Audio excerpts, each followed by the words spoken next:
muted. He's muted. Matthew, you're muted. Earth to Matthew. Okay, hey guys. This is welcome to a brand new episode of the Sports Ramble podcast. I know Matthew was talking, but he's having technical difficulties right now. But to jump on the to jump first. Okay, how's that? Sorry. Oh, there he is. There Okay, we go. now Sorry, he's guys. back. Welcome to He's episode good. 33. He's good. Welcome to episode 33. I'm with Trey. I'm with Garrett. Guys, the NBA season, Eastern Conference or Western Conference second round just wrapped up between the Nuggets and OKC. OKC taking a big win there, but we kind of knew that was going to happen. And poor Russell Westbrook, that man cannot catch a break. That's who I felt the most bad for. Like, I'm happy OKC won, but at the same time, I'm like, dude, this guy he just cannot catch a break.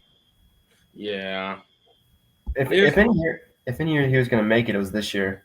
It's really unfortunate. That's what it felt like, yeah. Because my thing is, because Aaron Gordon, he said like in the preseason, he was like, "Hey, I'm gonna do whatever it takes for Westbrook to get a championship," and it sucks that like this might be his only chance. And matter of fact, that this is probably Denver's last chance to ever go back like contend, because I think the Denver Nuggets championship like run is like closed unless they make a big move in the offseason, which I highly doubt. But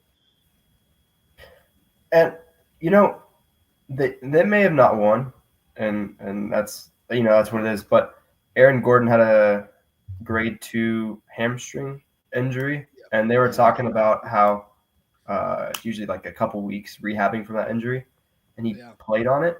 And so, I mean, talk about a guy who's committed to his team.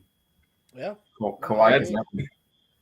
That's like I think Denver is poised though to make a big move. However, you're gonna have to shift a lot of power around in terms of contract money because Jokic is still on the hook for a while, and you have to find a way to get a second co-star without trying to get. It's one of the hardest jobs of the GM in the NBA. You have to figure out another potential superstar without getting rid of your depth, which is one of the hardest things to do. So I could see Denver doing it, but I don't think it's kind of like Chris Paul in a lot of ways, where you have Chris Paul and Russ, where it's like those two guys I feel like deserve a championship at this point. So I could see them maybe like Russ moving on, possibly to like, I know I've heard a lot of rumors that he might end up going, they might make a trade to send him to Minnesota, which I would be okay with, but he'd be a bench player. Yeah, because Edwards is exactly. So unless they want to move him to a different position, which he's done before, but he hasn't been successful in that situation. So who knows? I mean, if you think about it, he could go back and sign with OKC, probably like do like a farewell tour. Like this might be his last season because like we don't know if he's going to retire or not. Because like he's getting up to that age where it's like, well, is this your last season or the next season after that? I know LeBron is people talk about LeBron being his last season. I don't think a lot of those players like Russ, like Chris Paul, like get enough recognition for them possibly being their last seasons, obviously. But Russ is a special kind of player because if he retires, you look back to when he got his knee blown out by Patrick Beverley back in the playoffs. I think it was like 2016, 2017. And I think that's what really started the in times of his career. So, I mean, you guys, we can take it from there. Oh, yeah, because... Go ahead, Joe. No, because I back in 2013, whenever Beverly injured Westbrook, OKC probably would have won the championship that year. 100%. Because that was like their chance, and then whenever Westbrook went down, then they lost to the semis to Memphis. And it sucked because like their championship window was like slowly closing over the years, and then KD kept on getting hurt. It was like back and forth. It was like then they had to play San Antonio the next season, so it's kind of like it was up in the air. But I think more people are going to be interested in watching the OKC Minnesota series. I personally have Minnesota in 7, but I think here's my thing. I think if Minnesota can win at least 2 games in OKC, I think they can take the series. If they win 1, I'm kind of okay with. but because they kind of have no choice but to win one there. But I don't know, man. It's just you got to stop. You got to stop Ant, and then for the Wolves, you got to stop Shea. That's just how it is. And then for the Knicks versus Pacers series, I, to me, it's gonna be it's gonna be an interesting series, but I feel like it's gonna be also a pretty boring series too. I know, Trey, you don't agree with that, but to me, I just feel like it. I don't know. I mean, the Pacers play a pretty boring style to me. I mean, the way I watch their games, I'm like, I'm not impressed. Like, yes, they win games, but it's just like I'm not impressed by them. It's just good old fashioned teamwork, the power of friendship. The power of That's not. That's how LeBron lost 2 finals. No, because here's my thing: how the Pacers play. They play like really hard basketball for 48 minutes, and then they can be down by 20 points, and then come back and then smack you, and then like bam, they're up by 20 points and 40 point swing. So that's how fast and then how like hard nosed they play because they got Tyrese Halliburton, Miles Turner, Pascal Siakam, who's a sleeper on their team. So it's still gonna be an interesting series. It's gonna be really physical because New York, of all teams, they play physical. So it's gonna be like a 6-7 game series. I still got the Knicks going to the finals this year, and I'm still staying on that. So it's gonna be a good series. It's gonna be entertaining because they got 2 ball dominant point guards, Brunson and Tyrese, who like playmaking's off the charts. Halliburton's side, and it's just like the shot making is going to be there. It's going to be entertaining television for sure. For sure. With that, we'll move on to the NHL playoffs. The NHL conference finals have also been set with the Panthers and Hurricanes taking each other on after the Panthers embarrassed the Toronto Maple Leafs, and now you want to talk about a team that is comparable to the Dallas Cowboys in the NHL. It is the Toronto Maple Leafs, and the reason I say that is because since 2004 and 2005, which was a lockout season for the hockey, the Toronto Maple Leafs have only won 2 playoff series. The Buffalo Sabres have won 4 since that time. The Buffalo Sabres have not made the playoffs for 14 years. And they still have more wins than the Toronto Maple Leafs. Now, I'm not saying that's terrible, but you built up this core of Matthews, Nylander, Marner, Riley, Tavares, the core 5 you've built this team up with. And they haven't accomplished anything. They haven't made a conference finals in 7 years. I'm sorry, but you have to blow it up. Or at least, if not completely blow it up, get rid of some guys. Just someone. Something's got to change. You can't just keep kicking the can down the road. It just doesn't work like that. It really is embarrassing that the country that made this, or not made it, but the country that made the sport popular is not good at it. In the NHL, at least.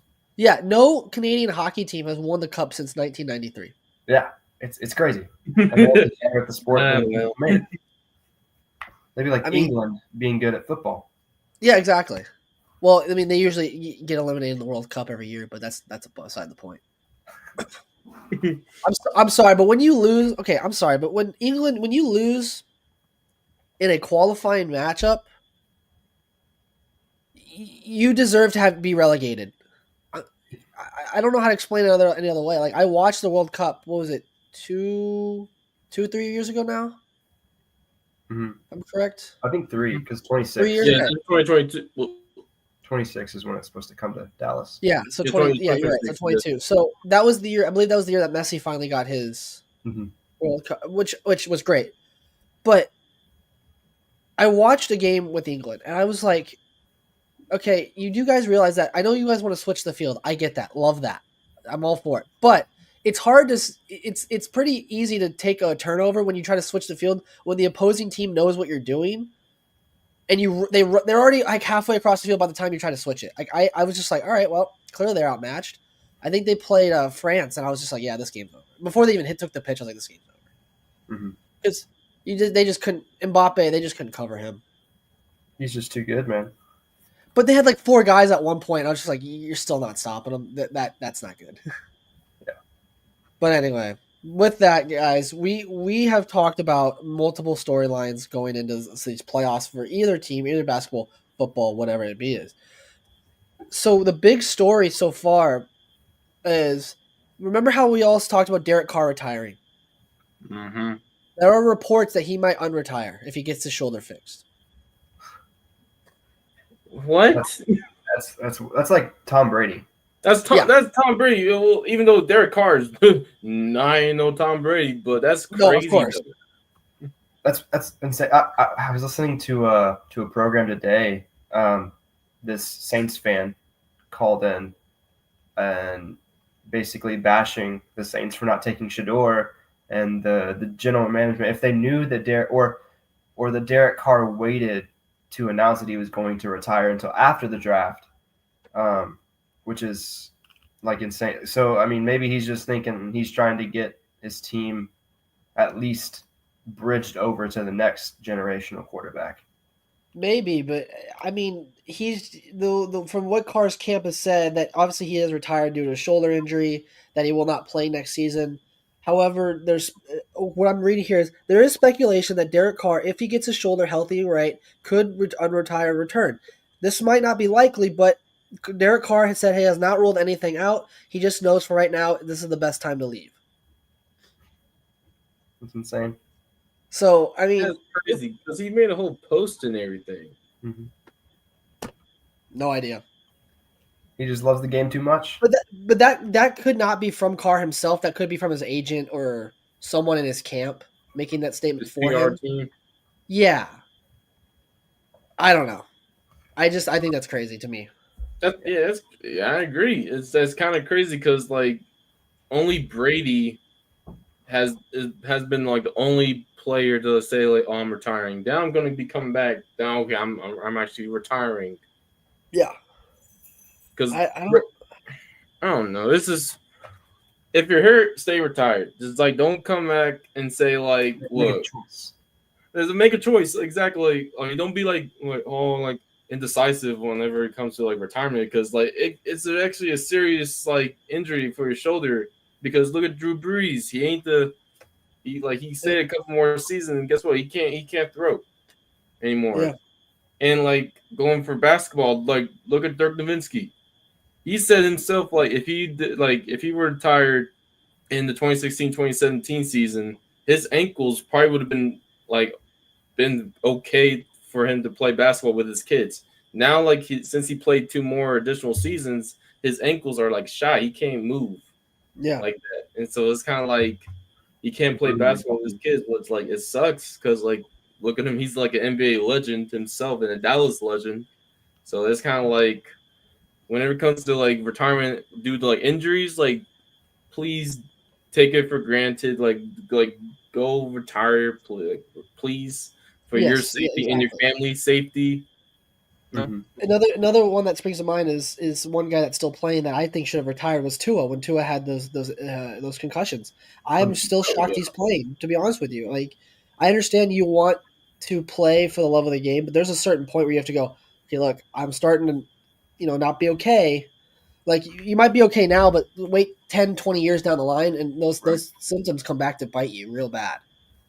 CTE is a serious disease, and there's scientific evidence that doesn't just go away. It takes years to manifest it, but your brain kind of kills itself and then kills Exactly. you.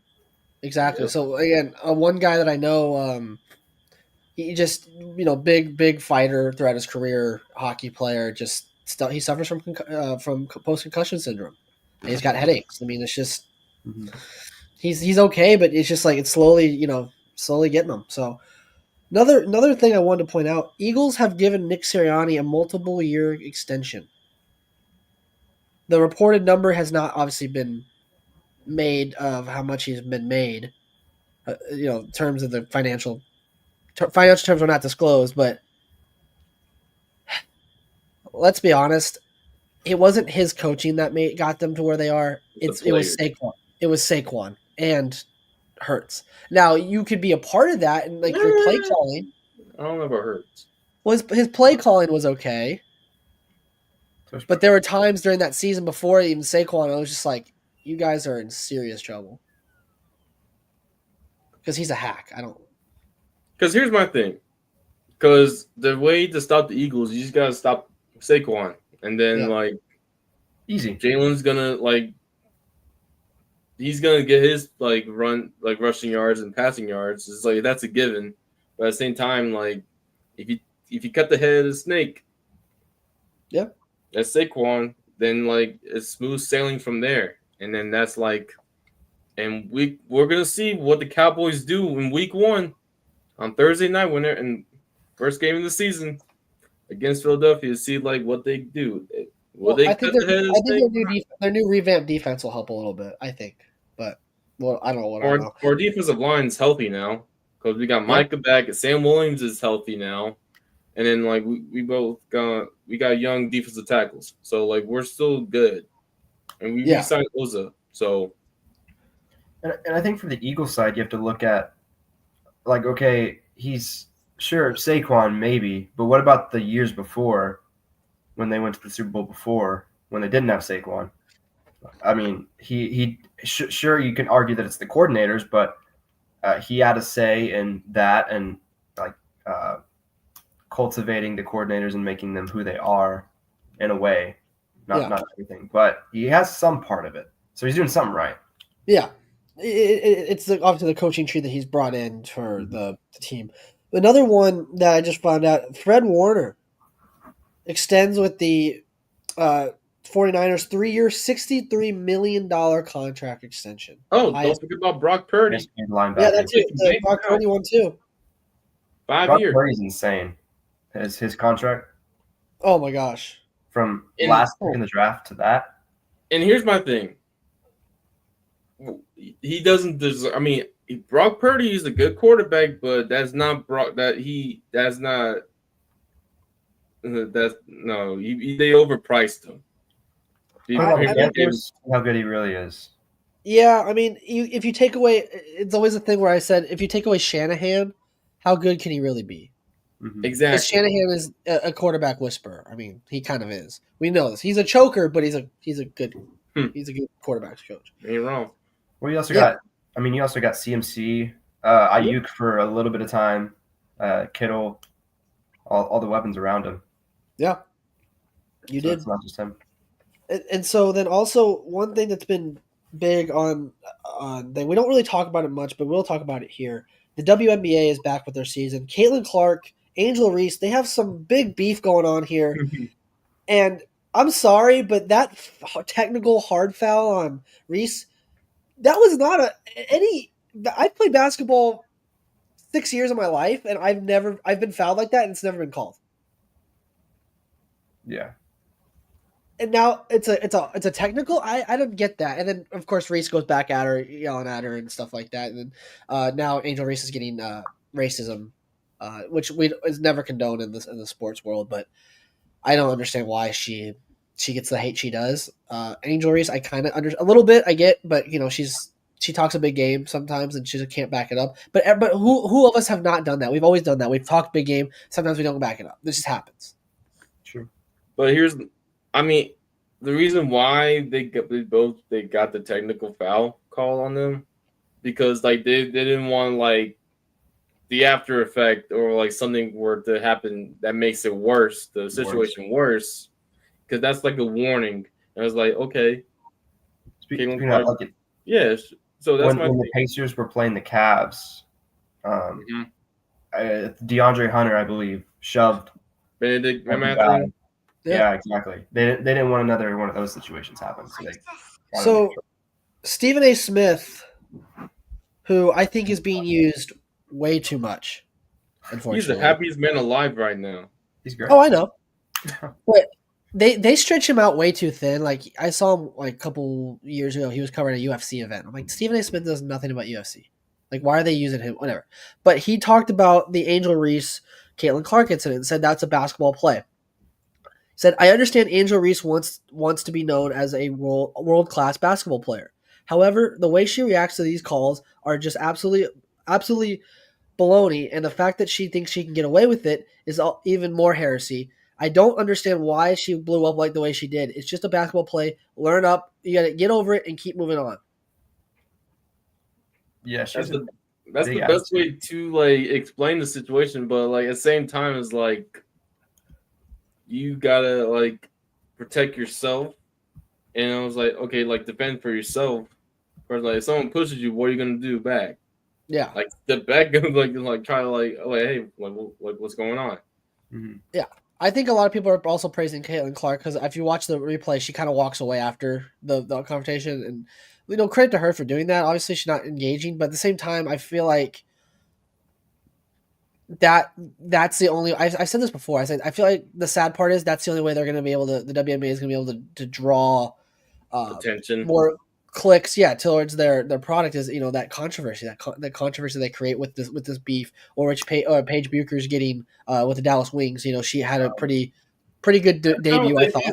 It's just big market loss. Yeah, they don't. And that's the one thing about sport and basketball, in any sport. One person cannot win you a game unless you're MJ or LeBron. Yeah. You just can't. Kobe. Yeah.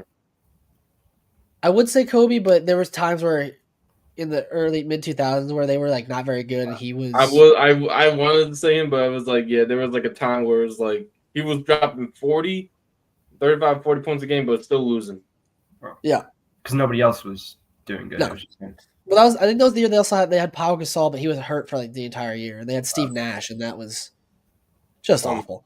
Okay, because like if you think about it, if he didn't tear his Achilles in 2013, he probably would have had a couple more dominant seasons afterwards.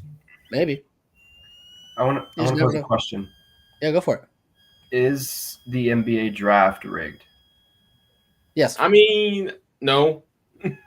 Dude, how you can't? Yeah, just because. Yeah, Mr. Bias over here. That based off of the recent results. I mean, I'm not saying. I mean, hey, all I'm saying is not rigged. It's not rigged. The draft lottery is not rigged.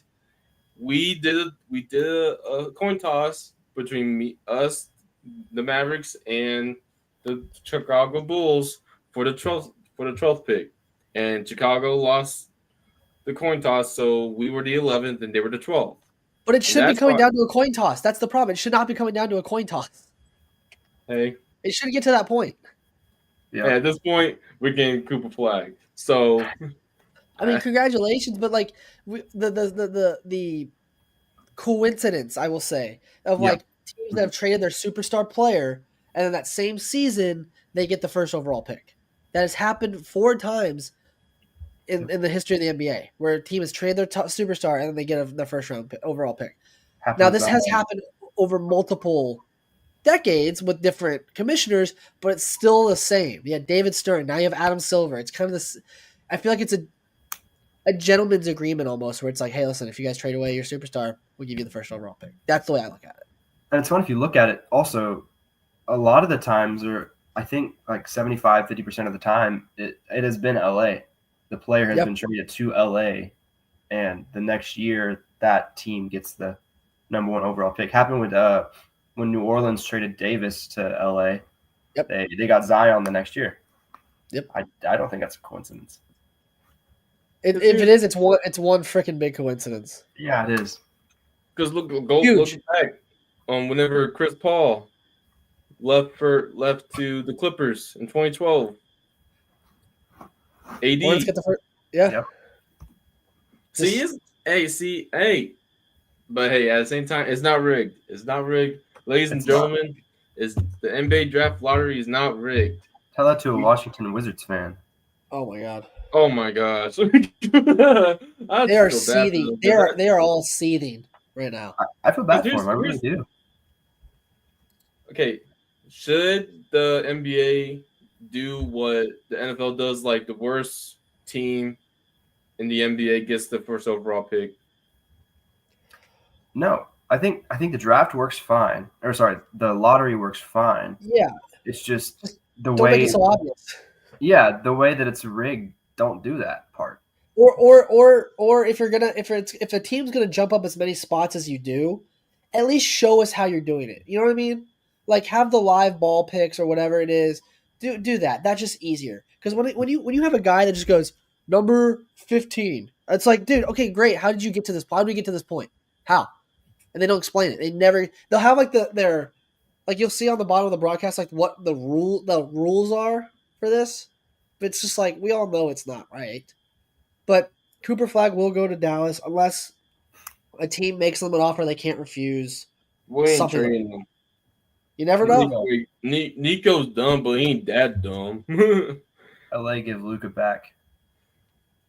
No, you know what? We're gonna get Luca back, and we're trading Cooper Flag and AD to the Lakers. Even though that will make us worse and make the Lakers so much better. Because that's the thing. People are saying like telling me like everyone's like talking about that on Twitter, and I was like, do y'all not know? Like, do y'all not understand that's gonna make the Lakers 10 times better, and they have a future now? Because Cooper Flags, he's like 18. Yeah, because he's he still reclassified. young. And bro, and he's like 6'9". And he got like he can dribble a little bit, and he might play point guard for us at this point. It's like a white KD. Like exactly because like, everyone's comparing. Guess what, bro? Everyone's comparing him to like Scottie Pippen on defense, and like he's pretty much like a Scottie Pippen. And I was like, not gonna lie, after I saw his highlights, I was like, yep, that's pretty much like a white Scottie Pippen who's 6. Well, because Scottie Pippen he was like 6'8", like 6. Yeah. Yeah. So but the problem, my problem with Flag, right, is his age. Yes, he's young, and yes, he can, be possibly an impact player off the bat. But the NBA is way different from college. That jump is way, way different. So obviously, it's going to take a little bit for him to get used to the NBA style, the speed, the paces he has got to run through. However, if he doesn't, I think a lot of people overhype prospects. I've talked about this before. People that are first overall picks and don't have like a MVP caliber season, people are like, oh, he's a bust. It's 1 year. Let's. I give a team a player about 3 years, 3 to 4 years, maybe even 5, depending on where they're at, just so I can fully evaluate them. Right. So in 5 years, if you're pretty stagnant and you haven't really reached that plateau, if you've kind of plateaued a little bit, I'm like, okay, listen, you're probably not a first overall pick. And I think that's what a lot of NBA scouts are saying about Flag. He's a unanimous number 1 pick, yes, but there are some things to his game. Like obviously he's got to mature quickly because again he's only 18. I think, and I read one scout said that he'd benefit from another year in college. I think so too. I mean, yes. He's not going to do that, but yes. He ain't going to reclass. Nah, it's too late now. If he does, everyone's going to be pissed off. And Dallas, like, bro. Now we're going to be drafting Ace Bailey, who's 6'10". He like plays like KD, but no. I don't want him. Yeah, I agree. I think there's a certain maturity to it, like physically, mentally, all of those things. Yeah. That's what the one and dones have kind of robbed you of. Is that you have to go and mature in college before you go to the next level. I also saw someone that said that he might start on the Mavs, but if they don't like what they see or he's just not, he doesn't take it well, he might go to the G League for a little bit and then come back and be ready to go. Because again, that's the problem with prospects of his age. You're going to overhype him. You're going to expect him to be an all-star right off the gate. It's just not how that works, right? Because teams now are like, okay, listen, you're the number 1 pick. Other teams are going, we got to shut this guy down by any means necessary. So obviously, all eyes will be on him for sure. Because they're saying Kyrie might be back sooner rather than later. Because he said he's doing like recovery wise. He's in great spirits. He's doing everything good, and like the way Kyrie does, he's gonna work his tail off every single day to just get back on the court. So they're saying he might be back late December, probably for Christmas, which is might be poetic justice because NBA plays on Christmas. So maybe, but at the same time, I understand, I do agree, Matthew. If we don't want to put too much pressure on Cooper because he's gonna be the secondary scorer for us because he's gonna be AD our primary and then Cooper until Kyrie gets back. Because then it comes to a fact where everyone's gonna be able to control their egos for us, Clay. I'm not trying to disrespect him, but I know whenever Clay gets in his head and like wants to start, and his way his contract is, that's starter money, and also that's PJ too, and Gafford, three key players for the Mavericks, all want like starter money. Yeah. Clay, he's already said. PJ, Gafford, all in their contract year next season. So when Gafford wants like, oh, I want starter money. PJ, give me that starter money too. Yeah. I didn't just waste a year of my career just to be put to the bench by some rookie. Yeah, exactly. My So whole thing on it too is they might get rid of Clay. I could see it. I know they shouldn't, but you have to make room for the when those younger guys want starter money. You have to cut some bait. You just have no choice. And that's the downside of this business. And because again, if you're like, okay, I get two players that I can are equal possibly to Clay's stats and production, which is fine. But I understand Clay is just like he wants to be a starter, but listen, you have Cooper Flag coming in. You got possibly you have some new guys that could possibly be moved around to better positions, and you have a better success with it.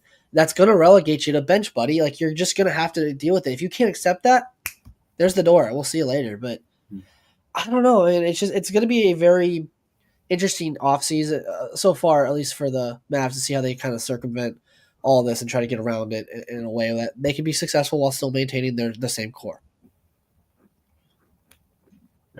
we should If be they can, successful. they can get deep real quick, and that's what matters. There's the potential for that too. Yeah, for sure. I think Oh yeah, they have. it's pretty much the same team that went to the finals last year. Mhm. We just don't have Luca, and Yeah. except like we just pretty much swapped Luca and AD, and like I know Luca's Luca, but AD is still a top 10, top 15 player in the league when healthy.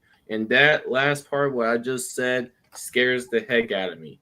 If Yeah. healthy, guys, that's like the pretty much common denominator of everything that we're just talking about.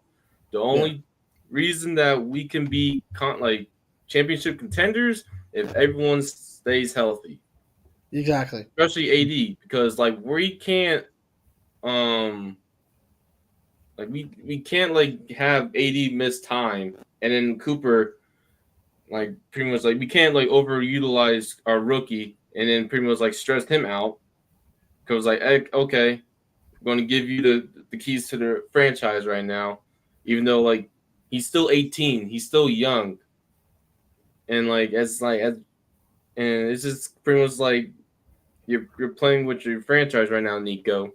Even though like I do see the direction that he wants us to go, franchise wise, is just like that's like the common denominator whenever it comes like maybe this will happen, maybe that will happen.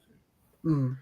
So it's gonna be one of those things where like if injuries happen, there's gonna be a lot of eyebrow raises to Nico. It's like you traded away a 26-year-old to a 32-year-old about to be 33 who's injury prone all the time. And then Yeah. Kyrie, he's been healthy, but like tore ACL, that takes a minute. Mhm. So, and injury management, he's not going to be playing back to backs. Yeah. So, it's going to be one of those things where it's like, well, hopefully this season goes according to plan for Nico's standpoint, because if we have another lost season, He's done. he's done. You have to get rid of him. You have no choice. We have Your no hands are choice. tied. And that comes back to management. Cuban, as much as Cuban was, they say how good of an owner he was. I personally think he was too knee jerk in some of his decision making when he was the owner. So I mean, there's quite honestly a way that Kidd and Harrison probably would have been both fired by at least this point by if Cuban was still the owner. 100%. I mean, he even said that if it came down, I don't know how serious he was being, but if it came down to Luca or his wife, said he would choose Luca. That's Cuban. He would obviously choose Luka because again, Because here's my thing. Because Cuban told Nico, like, are you sure about this? Because Mark, like, was told last minute before, like, the Yeah. trade was, like, official. So he couldn't really do anything else except for just to watch. That's why everyone was like, "Mark, do something." Like whenever the Yeah. trade went down, but at the same time, like casual fans didn't know he sold most of the team to the Dumont family, which that was probably one of the worst mistakes that he did. But at the time, I understand why he did it because they were trying to make a casino in Texas, which even though gambling's illegal here, which they're trying to make it legal, but whenever they lose that battle, they're gonna okay, we're gonna take your talents Dallas team to Las Vegas and make the Las Vegas Mavericks. Yeah, That's what exactly. they've been talking about, which I highly doubt No. that's ever going to happen. I'm taking that 1% if that does happen, because if that does, I'm going to cry Yeah, of because course. why? It No, would be crazy. I mean, obviously, I think the way that it works, they move the team. It'd be kind of like what the Arizona Coyotes to the Utah Mammoth now, as they're now called. They're called the Utah Mammoth. I still wish they would have been called the Storm and Mormons. That would have been the best name for the team. But I could see them moving to Las Vegas and then being like, "Hey, listen, we moved you to Las Vegas, yes, but there's still a chance for like next year or the year after next, like that you guys can have your franchise, another franchise. We'll give you another one, or let you try again, essentially." I But just don't think you can take away a major sports team from Dallas or a Texas in major like general. no, money. it would be really hard to do that, especially with the money generation, the revenue generation. The only way that they would ever move, the only thing is if ownership was so bad that they moved them on principle, or they couldn't get a new stadium and had like or they the AAC the ACC or AAC they would have to like renew their lease and they couldn't do that and they kicked them out, just something like that. They had to can't get into arenas, just little things like that would cause them to move. I think because like I heard like I know like the whole casino thing in Irving that like if they try to make it legal here for gambling, they're gonna move Dallas, the Dallas Mavericks Arena to Irving, even though it doesn't make sense because where the AAC is just right there in Dallas. Don't Yeah. make it complicated. Just like it's easier for like Dallas fans around Texas and in the DFW area to go to Mavericks game because it's in Dallas, like a middle point. Yeah. So Arlington. All right, so yeah. guys. Well, that's all the time we have for today. We only went 37 minutes today. Usually we go about an hour, but you know what? We all have things to do today. Trey's got stuff to do. I'm sure Garrett's got stuff to do. I have stuff to do. I have jury due tomorrow. I have to be at Oh, the courthouse. GG's, bro. I have to be at the courthouse at 8:30 a.m. tomorrow, so that's gonna be fun. I'll try to get out of it if I can. If not, oh well. They're But gonna be coming out your door if you don't go. oh, I know that's gonna be a rough one. But guys, make sure you tune into TNT on Max for all basketball, hockey content. Guys, make sure to like and subscribe for all your new Sports Rumble podcasts. And make sure content. to follow the new Instagram page. Yep, the new Instagram page that Trey created. I basically sold my shares of this company to Trey. No, I'm just kidding. But guys, it's always a fun time when we're on this one. Well, guys, we'll see you for episode 34 next time. Don't know when that's going to be though, but we'll see you then. We'll see.